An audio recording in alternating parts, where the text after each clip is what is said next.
Welcome to another episode of the Excel Magazine podcast. My name is Diana Olenik, and today we're going to be speaking about Walkabout Mini Golf. What is Walkabout Mini Golf? It's an escape into an imaginary world where pretty much everything is possible, and at the same time you can play mini golf. It is a place where you can play by yourself, meet someone new, or challenge your friends in a private game with up to 8 people, extremely realistic, with physics that create the perfect experience for hardcore golfers and casual players alike.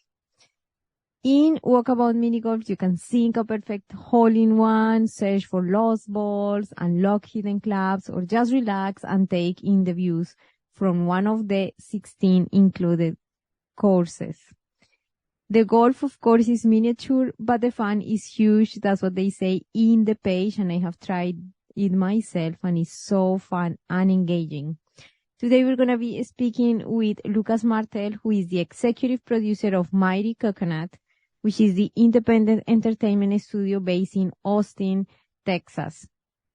He's the creator of Walkabout Mini Golf, the hit social VR experience enjoyed by hundreds of thousands of people in 40 nations each week.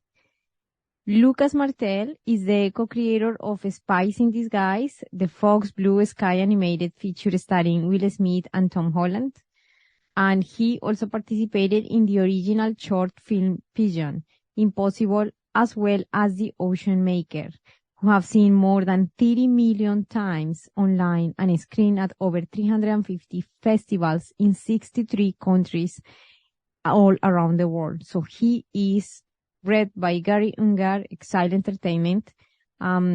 This has been an amazing journey that he has been sharing. And today we're going to be speaking about his creation with Walkabout Mini Golf, the challenges, and what is the step-by-step process that he follows in order to create these amazing experiences.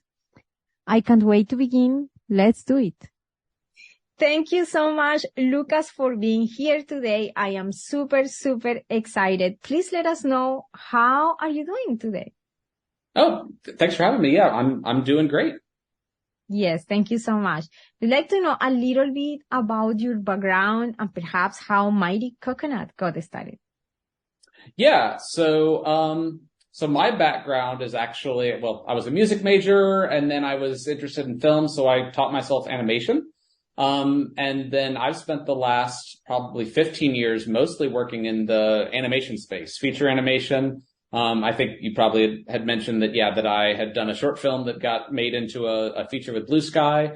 So my background is largely in the feature directing and writing space. And then Mighty Coconut started sort of, on the back of one of those short films. We wanted to kind of keep the band together, and it actually started off doing mostly animation and VFX for films, series, commercials, mostly work for hire stuff, but we were doing a lot of our own stuff. And then at one point during the pandemic, I kind of needed a project to keep my hands busy. And so I started working on this mini golf game that was kind of largely for fun, but I had some early conversations, with Oculus at the time, around the Quest 1. And so I kind of started doing Walkabout as a solo project on the side. And then we released that in 2020, right in kind of the height of the pandemic. And now we're a VR game studio. And so, we're kind of taking a lot of the lessons we've learned from animation and applying them over to VR development, game development, and, learning all of the, taking some lessons learned, but also having to learn a lot of new things because it is a very, very different process for creating VR. Mm-hmm. Thank you so much for mentioning particularly that. What would be the main differences between a traditional animation and when it is transferred to VR or a media like this? For someone who is new, that might not be very apparent. I think that the main thing is that animation can tend to be a lot more linear. You start off, you make storyboards, then you do layout, then you do animation, you do lighting. Everything kind of tends to have a very sort of like, you could literally take a project, you could look at the very early on boards and you could be like, okay, there's this many shots, there's this, you rate them on how complex they are, and you could pretty accurately predict how big of a team you're going to need for how long, when people are going to ramp up, when people are going to need to start working on another project, with a pretty high degree of accuracy. And things tend to flow in a very modular state. We're like, okay, we've got the character rig set up. These can go to the animators. You start unlocking very specific things for specific people. Whereas game development tends to be a bit more, everyone can be in there all at once at the same time working on stuff. There's also a lot more, you've got to get things further along, in the design process before you know whether they're going to work or not. Particularly for gameplay, there's a good number of things that, like, until you can actually play it, you don't know whether it's going to be fun or not. Whereas in film, a lot of times you can write the script, and if, the writer director can look at it and be like, okay, yes, that's going to work, or no, that's not. So there just tends to be a lot more work that you need a lot more work that needs to be done before you're 100% certain that what you have is the thing that you actually need to be spending time polishing. And that comes with a lot of changes in just sort of like how the team is structured, how you just run a project, and yeah, where you spend your time doing it. So it kind of requires a big rethink from where we were at with linear as a more animation focused thing. Yeah, that sounds great that you expanded particularly on that, and how it is not only the impact in the technicals, how new things come to the place, like optimization, which is different for this type of format, compared to animations that can be played in a computer, but also the actual project management point of view of how now the teams work together, which ultimately also impacts the operations of the whole studio. Yeah, well, and also something that is sort of very different and very unique, particularly for our game, for Walkabout Mini Golf, is that in the film world, we're also very used to something being, you get it done, there's a release date, it's done, it's out, it never changes again. Whereas Walkabout is constantly evolving, and we're constantly going back and reworking stuff that we had before, or adding new features that suddenly we need to think of, like, wait, how is this going to impact that other thing that we had created way back in the day? And so there's a lot more, I kind of equate what we're doing with Walkabout, but game development in general. It kind of feels like the plane is in the air, but you're still out on the wing tinkering with the engine to make sure that it works, or doing an upgrade, like, while you're still at 30,000 feet. Kind of feels like what we're doing a lot of the time. So yeah, that's a very, very big difference from animation. Oh, yes, for sure. And have you been working in animation experiences in VR where, let's say, part of the storytelling the user has to participate in the actual story or narrative? Have you been working in those ones, or do you have the plans to do that? Yes and no. I've done a little bit of stuff in that space. We've done a couple of other projects that weren't traditional VR, but there was actually a story-based game called 57 Degrees North that was for the Merge Cube. I don't think I even have one. I wish I had one handy that I could show you. But that wasn't sort of traditional VR. And I've also done some writing for VR companies as well for more story-driven stuff. And there are things that work really, really well for it. It definitely feels like VR is a new medium, and particularly for storytelling in VR. It still feels like everyone is trying to figure out, again, unlike film where it's like there's a script, there's a standard format, everyone knows sort of like how you could sort of like, there's a lot of tools in terms of how you tell stories in film. With VR, it's still so new. Everyone's trying different things. There's no sort of like set way you can sort of grab, like, oh, this thing worked really well for that project over there, and this thing worked really well for that project over there. But it's a very it's so new that there just isn't a big library of stuff to pull from. So it's a lot of invention. It's a lot of trial and error.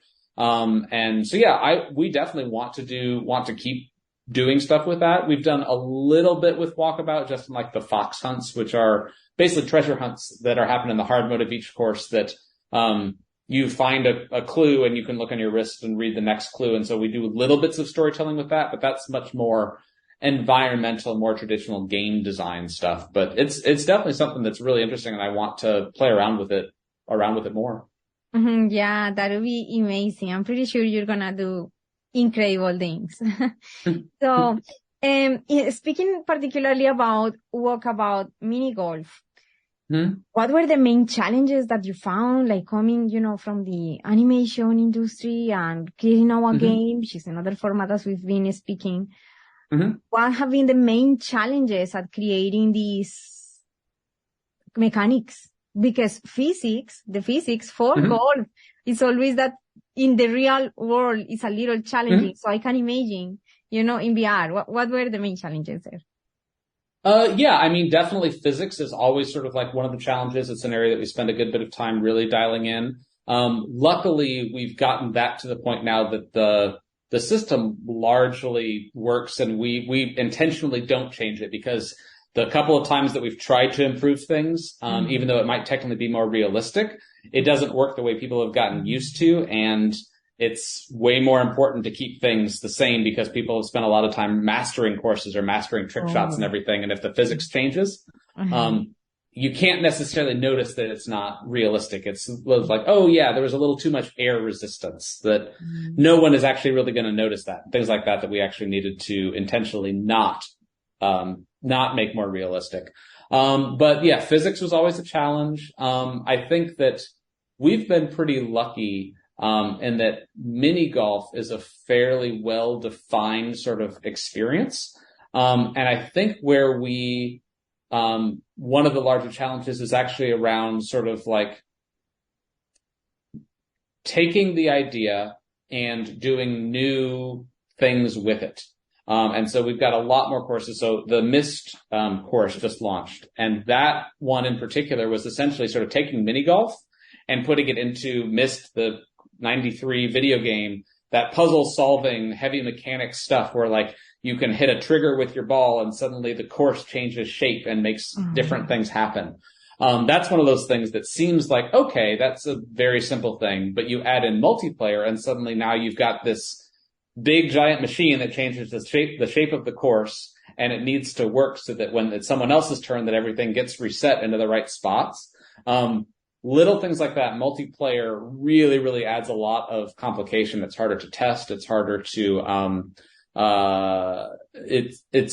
you just have to think about a lot of sort of like very sort of like unique, edge cases that I'd probably put multiplayer sort of like right up there as sort of like probably one of the most difficult things to do. Yeah. Wow. Yes. Thank you for expanding on that. Yes, definitely people right now, I see many people experimenting with their apps, allowing more the social aspect, bringing more people in. And I've seen repeatedly a little bit of challenges there sometimes. Yeah. Thank you. So what has been the most exciting project that you've been working on and why? Maybe that's a difficult question. I mean, well, for me, I'm most excited about whatever project I'm working on currently. So currently Walkabout is definitely the most exciting. It's also been a lot of fun because we're getting to kind of reinvent the wheel each time, and that we've kind of got this engine. I say it's the opposite of that, actually. We've got so many things working that now we're able to really sort of like, okay, what if we did a course set? I'm not even going to say it because we've got a lot of courses in development, but we're able to sort of come up with some fantastical worlds and dive right into creating them. And that was always, the world building aspect was always my favorite part of the writing process, even for film. And now it kind of feels like we get to do that, 5, 6, 7 times a year. With all these different courses that we're working on, we kind of get to invent that world and we get to play in it, but we're also not spending so much time, like especially with a feature film, it's super common that if you're directing a feature, you're going to be spending 5 years living in just that project. And with us, it's all mini golf, but we get to invent this cool little world and go visit it for a few months, but then it's done. And we get to go and visit a totally new world and then it's done. So that's probably the thing that I'm most excited about and having the most fun with at the moment. Yeah, that's amazing. Yeah, it must be like that feeling of there is always something new that can be created out of that. Like with the animation, it's static, it's just one and it's, goes. But this one, it's a lot of creativity that can continue. So that is exciting. And in terms of the ways that you work with your team. What challenges do you find when working with the team now for a game as opposed to before? I mean, you already mentioned about the difference between working all together at the same time, but does people work remotely, or how does it work? I mean, that's probably the biggest challenge, is that we are pretty much all remote. I'm actually in a new office here that we've got, but there's only 2 or 3 of us that are sort of regularly in this office.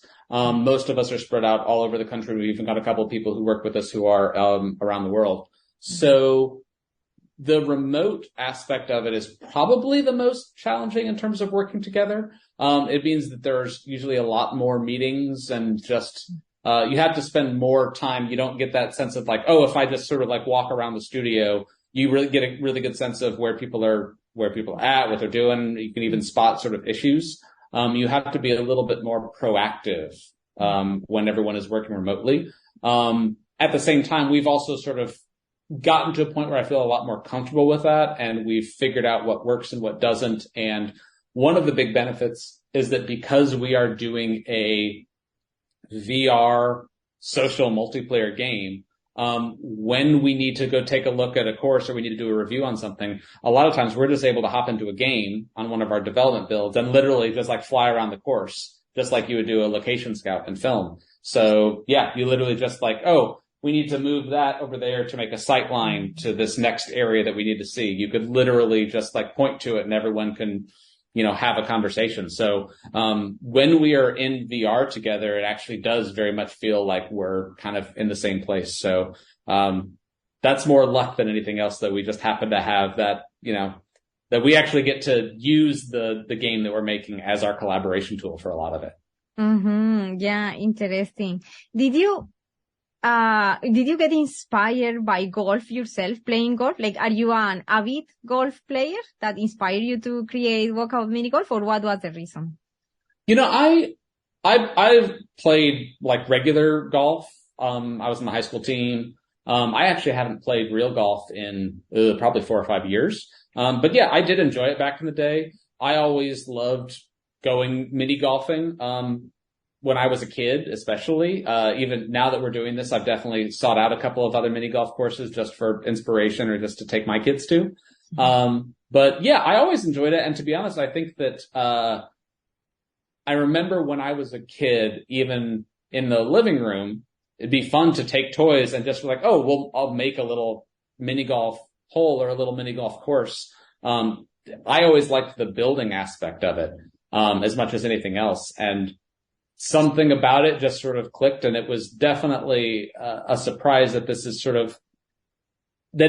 turned into as big of a project as it has. Because when you just say it on the surface, mini golf in VR doesn't seem like that should be sort of like as big of a thing as it turned out to be. But it just works really, really well in the space. And again, I think a lot of it does come down to the world building aspect. And mini golf just tends to be this really fun, perfect format that there is a physical challenge. It's just the right amount of activity. You can take it as seriously as you want, or you could just get in there and kind of screw around and have a good time. And the fact that you are moving through the space, either by yourself or with whoever you're playing with, really adds a lot to the experience. So, for me, yeah, I was a golfer and I did enjoy a bit of that, but it was always, that's almost become more of the format or more of the vehicle to allow us to do a lot of this cool world building.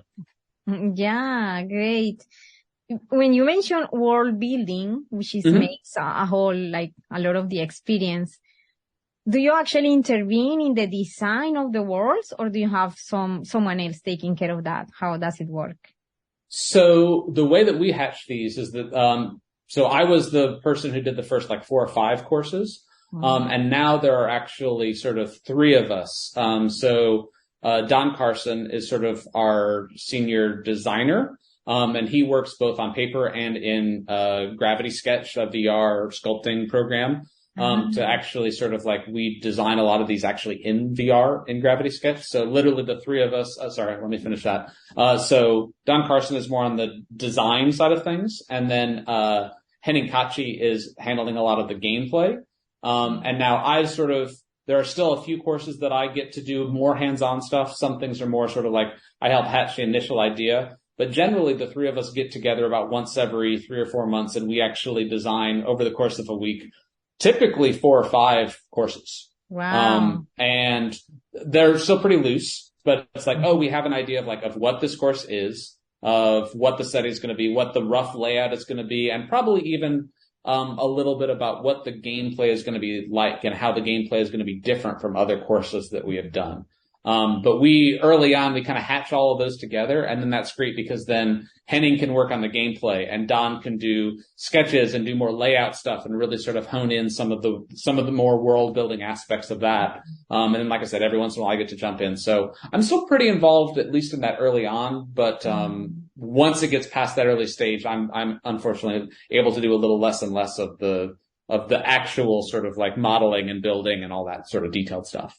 I'm gonna have a question about that in a moment, like your other functions or things that you have to do. But when you mention Gravity Sketch, do you use it purely just for prototyping, or do you actually get to build part of that 3D models and then you transfer them to another platform to refine them even better? How is the pipeline there? Because that's interesting using that tool. Yeah, so we do it for both. What we have found is that we tend to use Gravity Sketch in certain phases for different things. So it usually starts off from an early design phase. We tend to get in there, but that tends to be very sketchy. And even though we're sometimes actually doing models, we tend to, at that phase, it's really, really important to work very loosely because you don't want to lock things down to the point. Like the whole point is figuring it out and things need to change and you need to not be too precious about it. So it's all about working fast and loose. And one of the things that we have found is that we always start off with just the pen tool, like not even trying to make polygons, like literally just like sketch out the shape of it. There's going to be a thing here, work as quickly and as loose as possible. Just like you would if you were doing charcoal sketches, work fast, loose, really just sort of rough in the shapes. And then, after that, it will usually go into Blender and we'll do some more detailed work. We'll actually get it playable. And then at a certain point, certain aspects of it, especially if it's anything organic. So if you've got a world or the level is largely more organic, like right now, I'm not spoiling anything too much because we've already announced that we're doing Journey to the Center of the Earth. Surprise, it's a lot of caves. That is something that Gravity Sketch is fantastic because you can bring in our rock library, and actually almost all of that course was done in Gravity Sketch because very organic. I can place rocks around to create the thing. I can do some subdivision modeling even to sort of really sort of get in there and even like, oh, well, this shape is almost perfect, but it doesn't quite meet the green in the right way. Let's soft select a couple of points up in order to create the embankment that we want for the ball to roll across. So yeah, for some courses are almost entirely Gravity Sketch. Other ones, it's only more of that upfront, and then it needs to be more traditionally modeled for more hard surface stuff, like, and Blender is mostly what we're used for that. I'm super excited to hear about using Blender. I also use Blender, Gravity Sketch, all these tools. Do you do then your post-processing in Unity? Just now that we're speaking about tools, that's how you do the pipeline? Now you're finishing? Yeah. It tends to go back and forth between Gravity and Blender. We've got a couple of pipeline tools that one of the things that we do differently is that because we really want to be able to control the world and we need to be able to move points around, what most video games would do is that they would probably build an asset library, bring that into Unity, and then place everything within Unity. However, with what we're doing, most of the stuff that's in the world, even the stuff that's animated, we're kind of doing it in place, because, it's unlike a traditional game where you've got a lot of AI or you've got a lot of breakable things. A lot of the world is a bit more static. And so what we've done is we really have the entire course exists within a Blender file, and the entire thing gets exported to Unity at the same time. And then we have some pipeline tools that run scripts that will basically add all of the functionality we need based off of some naming codes that we have. So that's one thing that we're doing that is way more probably how you would do a traditional film pipeline. But what that does allow us to do is it allows us to utilize Gravity Sketch to really do all of that really nice VR placement and even soft selecting things into place. It just tends to feel a lot more custom and a lot more handcrafted, because in Unity, normally you would be limited just to like, okay, here's the object and here's the couple of variants I have of this one object. You can move them around, but you can't like, with golf, mini golf, it's really important to like, oh, I just need to take this. There's too easy of a shot here. I just need to move this edge like 3 inches that way in order to make it, to improve the gameplay and sort of block off a cheap shot that would sort of make the hole boring. So that's kind of how we're doing it. That allows us to have some flexibility. Wow. Super, super exciting. I'm so thrilled to have heard all of these amazing, uses that you have or incorporation of the tools that you use, etc. It's been amazing. Yeah, how people can find these experiences that you are doing? Where do you want people to find any of the experiences that you did? Yeah, I mean, if you go to mightycoconut.com,